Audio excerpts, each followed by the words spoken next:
संसार में तीन तरह के लोग सदैव से होते आए हैं और होते रहेंगे।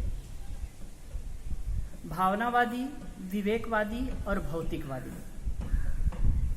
भावनावादी लोग सृष्टि के विशालता को देखकर, आश्चर्यता को देखकर किसी ईश्वर या परमात्मा की कल्पना करते हैं, अपने ऊपर कोई कर्ता धर्ता मानते हैं, कर्मों का प्रेरक मानते हैं और जो कुछ भी होता है जीवन में, यहाँ तक वो कहते हैं पत्ते भी हिलता है तो हुक्म खुदा से। इस प्रकार के विचारधारा वाले लोग संसार में बहुत अधिक हैं।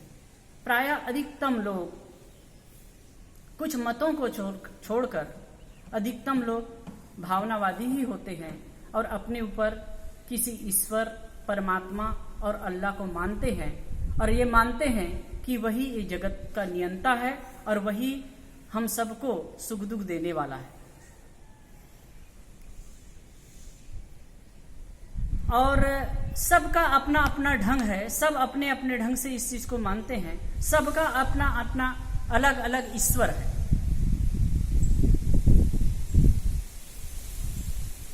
दो रूप से मुख्य परंपरा है, भारतीय परंपरा और पश्चिम की परंपरा। भारतीय परंपरा में तो अनेक मत पंथ और हैं, शाखाएं हैं। इसमें अलग अलग ईश्वर की मान्यता तो है ही। किसी का ईश्वर कहीं रहता है, किसी का ईश्वर कहीं रहता है। और इन लोगों की मान्यता है कि जो हमारे ईश्वर की शरण में आएगा, उसकी उपासना करेगा, उसके अनुसार रहेगा, उसके धर्म ग्रंथ को मानेगा, तो वो स्वर्ग में जाएगा, उस परम धाम में जाएगा जहां उसका परमात्मा रहता है। और दूसरे लोग चाहे कितने अच्छे हों, उनकी अच्छी गति नहीं हो सकती। और इसी प्रकार के पश्चिम के लोगों की भी मान्यता है, चाहे ईसाइयों की चाहे इस्लामियों की। ये लोग भी कहते हैं जो हमारे ईश्वर को नहीं मानता वो चाहे कितना भी अच्छा हो, नरकगामी ही होगा। अगर कहीं सात्विकता पूर्वक, सदाचार पूर्वक जीवन जीता है तो इस जीवन में तो अच्छा रहेगा, सुख भोगेगा, लेकिन मरने के बाद उसको सदा के लिए नरक ही होना है। कहना ना होगा, ये केवल बचकानी बात है। ईश्वर और परमात्मा की धारणा है। और मैं एक बात और कहना चाहूंगा कि ये ईश्वर परमात्मा की अवधारणा के कारण लाखों लाखों लोगों का खून कच्चर हुआ, लाखों लाखों लोगों को मारा गया। वैसे झगड़े के तीन कारण होते हैं, जर जोरी और जमीन। पर जितने झगड़े और हिंसा, हत्या धर्म के नाम पर हुआ है, उतना जर जोरू और जमीन के लिए नहीं हुआ है।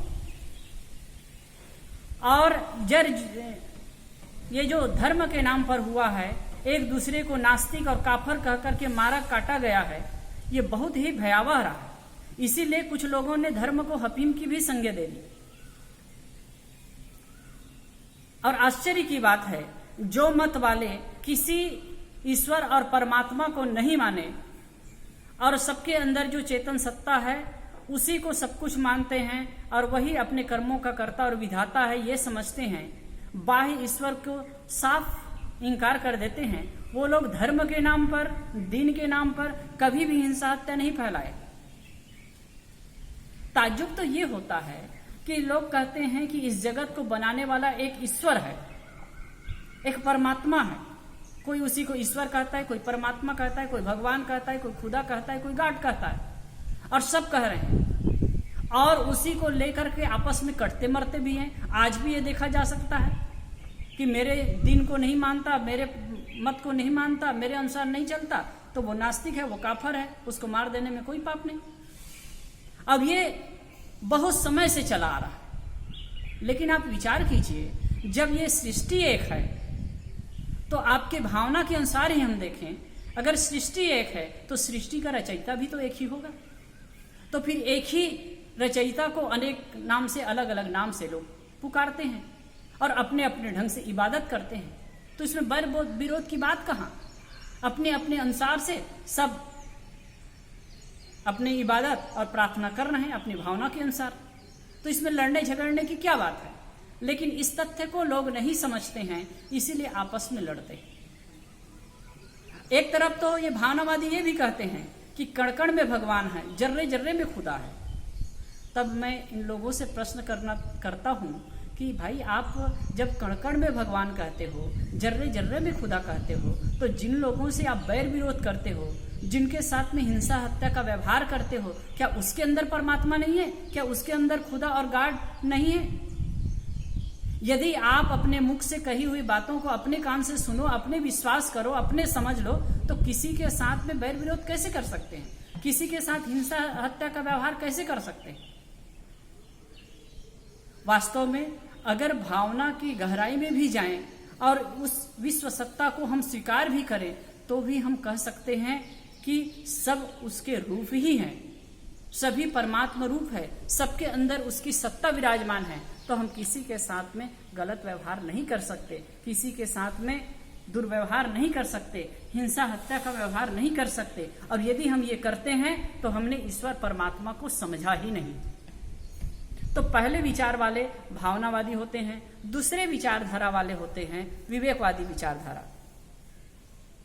विवेकवादी जो होते हैं वो इस सृष्टि को समझने के लिए इसकी कारण कार्य व्यवस्था की तह तक जाते हैं, क्योंकि सृष्टि में जो कुछ हो रहा है, जो कुछ भी है, उसका कुछ कारण है और कारण की वजह से ही कार्य होता है। जो प्रकृति के मूल तत्व हैं वो सदैव से हैं और सदैव रहेंगे। वैसे विवेकवादी विचारधारा वाले जड़ और चेतन, ये दो रूप में इस जगत की व्याख्या करते हैं। जड़ जो मिट्टी, पानी, आग, हवा, ये 4 तत्व है और 5वां आकाश है। और चेतन तत्व आत्मा है जो सब घट में विद्यमान है। वो कहते हैं कि ये जगत इनके गुण धर्मों से ही चल रहा है। चेतन में ज्ञानात्मक शक्ति है, वो ज्ञान करता है और ज्ञान पूर्वक व्यवहार करता है, ज्ञान पूर्वक उसका काम होता है। लेकिन जड़ में जड़ात्मक शक्ति है और जड़ात्मक शक्ति की वजह से उसमें क्रियाशीलता है। और परमाणुओं में तो शक्ति है, लेकिन परमाणुओं के मेल में कुछ परिवर्तन होता है, तो इसके वजह से जगत में भी परिवर्तन होता है। मतलब जड़ तत्व परिवर्तनशील है। मूल रूप से तो वो सत्य है, लेकिन बाह्य रूप से कार्य पदार्थ में परिवर्तन उसका हमेशा बना रहता है और इसी से ये जगत बनता और बिगड़ता दिखाई देता है। वैसे विवेकवादी मानते हैं कि ये जो प्रकृति में 3 गुण विद्यमान है, रज, सत, तम, तो जो पैदा होता है, जो भी प्रकृति में बनता है, जो कुछ भी उत्पन्न होता है, उसमें रजोगुण का प्रभाव होता है। और जो प्रकृति में पुष्टि होती है, पालन होता है, उसमें सत्वगुण का प्रभाव होता है। और धीरे धीरे जो बने हुए कार्य पदार्थ है या प्राणियों के शरीर धीरे धीरे नष्ट की ओर जाते हैं, नष्ट होते हैं, उसमें तमोगुण का प्रभाव होता है। तो इन 3 गुणों के आधार पर इस प्रकृति की व्याख्या करते हैं, गुण धर्मों की व्याख्या करते हैं और समझते हैं कि इसका कोई चलाने वाला, बनाने वाला नहीं है। और निश्चित ही ये जो प्रकृति है जो चल रही है, अपने हिसाब से ऑटोमेटिक रूप से चल रही है, इसको कोई बनाने वाला, करता धरता नहीं है। ये जो अनंत ब्रह्मांड है, जो एक गैलेक्सी है, एक गैलेक्सी में लाखों सूर्य हैं, लाखों सूर्य हैं और उनके अनेक ग्रह हैं। और ये जो आकाश है उसमें अनंत गैलेक्सी है। और तो कहा जाता है कि एक वायुयान हो और उसमें आप बैठें और वो वायुयान 1 सेकंड में लाख किलोमीटर चले और जीवन भर चलते रहें तो भी देश और काल का अंत न होगा। लेकिन ये कैसे चल रहा है? प्रकृति के अपने गुणधर्मों से। तो विवेकवादी मानते हैं कि ये जो सृष्टि है अपने गुणधर्मों से स्वयं रूप से चालित है। दूसरी बात, मनुष्य अपने कर्मों के अनुसार सुख दुख पाता है, स्वयं अपने कर्मों का कर्ता और विधाता है। जैसा वो करता है वैसा फल पाता है। और जीवन में जो कुछ भी होता है उसका उत्तरदायी स्वयं मनुष्य है। इसलिए विवेकवादी लोग कर्मों पर ध्यान देते हैं, कर्म को सजगता पूर्वक करने की राय देते हैं और जो कर्म पर अपना ध्यान देता है, कर्म को सुधार लेता है, तो वो इस जीवन में तो सुखी होता है और अगले भव में भी वो सुखी होता है। पर तीसरे प्रकार के लोग होते हैं जो भौतिकवादी विचारधारा वाले, कुछ थोड़ा से एक प्रकार से उच्छृंखल टाइप के होते हैं। वो लोग मानते हैं कि ऐसा कुछ नहीं है, आत्मा और परमात्मा सब बेकार की बात है, कर्म फल भोग, कर्म बंधन, ये सब व्यर्थ की बात है। तो वो लोग कभी कभी कहते हैं, एक विचारक का तो कहना है कि यावत जीवम सुखम जीवेत ऋणम कृत्वा घृतम पीवेत भस्मीभूतस्य देहस्य पुनरागमनम कुतः। जब तक जियो सुख से दियो, उधार लेकर भी घी पियो, मरने के बाद तो शरीर भस्म हो जाता है। यहां कौन पटाने आता है? सुनने में अद्भुत लगता है, लेकिन एक चीज समझिए कि भले ही भौतिकतापूर्ण हमारा जीवन है, लेकिन अंतर चेतना है, सुख दुख की हम अनुभूति करते हैं। कोई हमारे साथ प्रतिकूल व्यवहार करता है तो हमें बुरा लगता है, कोई हमारे साथ अच्छा व्यवहार करता है तो हमें अच्छा लगता है। यही तो धर्म है, यही तो मानवता है, यही तो नैतिकता है। इसके अनुसार हमें चलना चाहिए। भले ही भौतिकवादी लोगों से मेरा एक रिक्वेस्ट है कि यदि आप इस जीवन के बाद और कुछ सत्ता नहीं मानते हैं, इस जीवन के बाद पुनर्जीवन नहीं मानते हैं, इस जीवन के बाद तत्व नहीं मानते हैं, कोई बात नहीं, लेकिन इस जीवन में यदि आप कुछ भी गलत करते हैं तो आपका अंतरात्मा आपको पनिशमेंट देता है, आपको उससे दुखी होना होता है।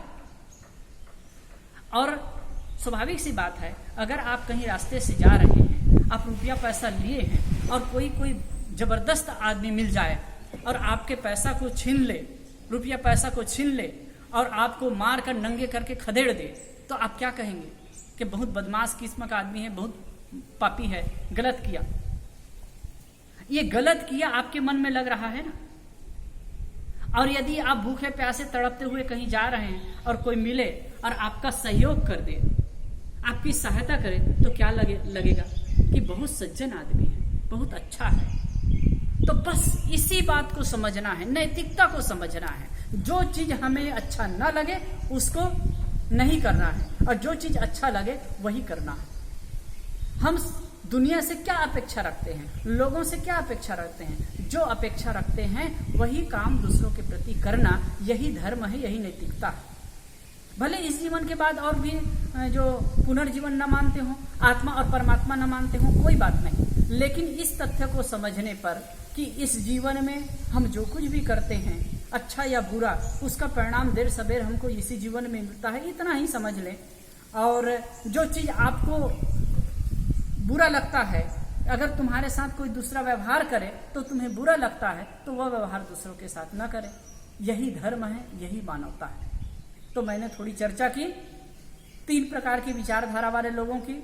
एक तो भावनावादी विचारधारा वाले, विवेकवादी विचारधारा वाले और भौतिकवादी विचारधारा वाले। भावनावादी विचारधारा वाले अपने से अलग किसी इष्ट और परमात्मा की कल्पना करते हैं और जगत को चलाने वाला, कर्म फल भोग देने वाला और हमारे कर्मों का कर्ता और विधाता वही है, ये सोचते हैं। और ये भी मानते हैं कि सब जगह वो व्याप्त है। यदि इसकी गहराई में भी जाएं और हम माने कि सब जगह वो परमात्मा विराजमान है, तो हम किसी के साथ गलत व्यवहार नहीं कर सकते, किसी के साथ दुर्व्यवहार नहीं कर सकते, किसी को धोखा नहीं दे सकते, किसी के साथ छल छद्म नहीं कर सकते। यदि इसकी गहराई में उतर जाए तो ये एक दृष्टि से देखें, अगर भावनावाद की गहराई में भी जाए तो भी जीवन सत्यम और शिवम सुंदरम हो ही जाएगा। दूसरी बात, विवेकवादी विचारधारा वाले तो मानते ही हैं कि भाई मनुष्य का कोई कर्ता और विधाता नहीं है, उसके कर्म के अनुसार ही उसे सुख दुख होता है, ये प्रकृति अपने नियमों से संचालित है और हम जो कुछ भी करते हैं उसका फल हमें देर सबेर मिलना है। तो जब हमें कर्मों पर विश्वास है, अपने जीवन पर विश्वास है, अपनी अंतरात्मा पर विश्वास है, तो हम दूसरे के साथ गलत कैसे कर सकते हैं? क्योंकि कर्म फल तो मिलने वाला है। तो इस दृष्टि से भी देखें तो जीवन अगर इस गहराई में उतरे तो हमारा जीवन सत्यम शिवम और सुंदरम होगा। तीसरी बात है भौतिकवादी विचारधारा वाले। तो भौतिकवादी विचारधारा के अनुसार भी हम अगर देखें तो ठीक है भाई, आप इस जीवन के बाद और कुछ न मानते हो, न मानिए, लेकिन इस जीवन में जो आप सुख दुख की अनुभूति करते हैं वो तो प्रत्यक्ष है ही।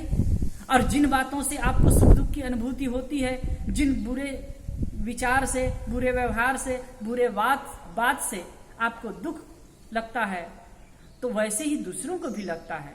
तो यदि सुंदर जीवन जीना है तो दूसरों के साथ अच्छा व्यवहार करें। जो व्यवहार अपने को पसंद होता है वही व्यवहार दूसरों के साथ करें। अब अगर ये ऐसा करने लगेंगे तो भी जीवन अच्छा होगा। और इस जीवन के बाद क्या होता है उसे छोड़ दीजिए, लेकिन इस जीवन में तो आप सुखी और संतुष्ट हो सकेंगे। आपका जीवन सत्यम शिवम सुंदरम हो सकेगा। मैं कई ऐसे भौतिकवादी विचारधारा वाले लोगों से भी मिला हूं और जानता हूं, वो कभी मंदिर में नहीं जाते हैं, कभी पूजा नहीं करते हैं, कोई टंडघंड नहीं करते हैं, लेकिन उनका जीवन नैतिकता से पूर्ण है। वास्तव में जो नैतिकता पूर्ण जीवन जीता है, नैतिकता पूर्वक रहता है, वास्तव में वही सच्चे अर्थ में धार्मिक है और सच्चे अर्थ में आस्तिक है।